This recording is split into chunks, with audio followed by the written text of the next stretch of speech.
Independence was a central theme in Greenland's parliamentary elections last night. The opposition center-right party came out on top after campaigning for Greenland's sovereignty from ruling Denmark, but also from the United States, as President Trump continues his threats to annex the island. Emily Taylor joins us in studio with the details. Emily? Manisa, this was an upset victory for the center-right Democratic Party, as the ruling left-wing party was expected to win again. They've been in power either through a majority or coalition since 2009. Greenland's next Prime Minister, Jens Frederik Nielsen, celebrated with supporters of his Democratic Party last night. The center-right party's upset victory over the ruling left-wing United Inuit came as a surprise, as polls had predicted the incumbent would be granted another term. I'm feeling great and good, but I have no further comments. Most of these 6 major parties support Greenland's independence from Denmark, the former colonial power that has ruled over the island for almost 300 years and still controls foreign policy and defense. The Democratic Party is considered moderate on sovereignty, campaigning for a gradual separation from Denmark after reforms are made in sectors like healthcare and education. The party is also considered pro-business and is hoping to deepen ties with the United States and Western allies, but not as close of ties as President Donald Trump is hoping for. We are not for sale.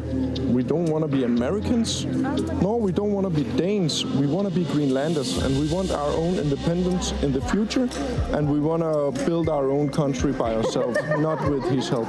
Trump has brought up the idea of annexing Greenland several times, most recently at an address to Congress last week. We strongly support your right to determine your own future.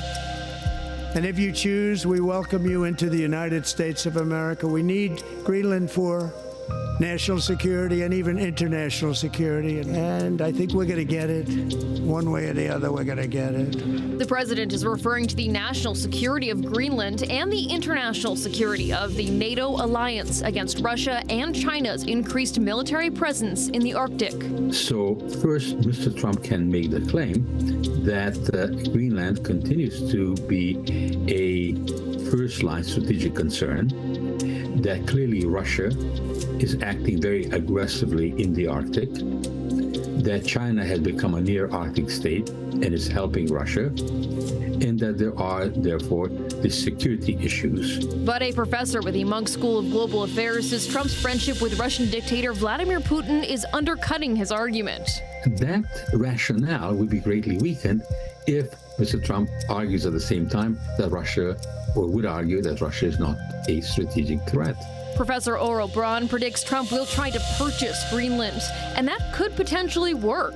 Undoubtedly, there will be people in Greenland who will say independence is so important that there are no financial rewards or offers that would change their minds. But a great many people might, because it would provide Greenland with financial security, as well as, given the Russian and Chinese threat in the Arctic, as well as strategic security. If that happens, it wouldn't be the first time the U.S. has tried to purchase the island. The last offer was made in 1946, when the states offered Denmark $100 million, citing security concerns after the Second World War. Instead, Denmark agreed to let the U.S. set up a military base there that still runs to this day.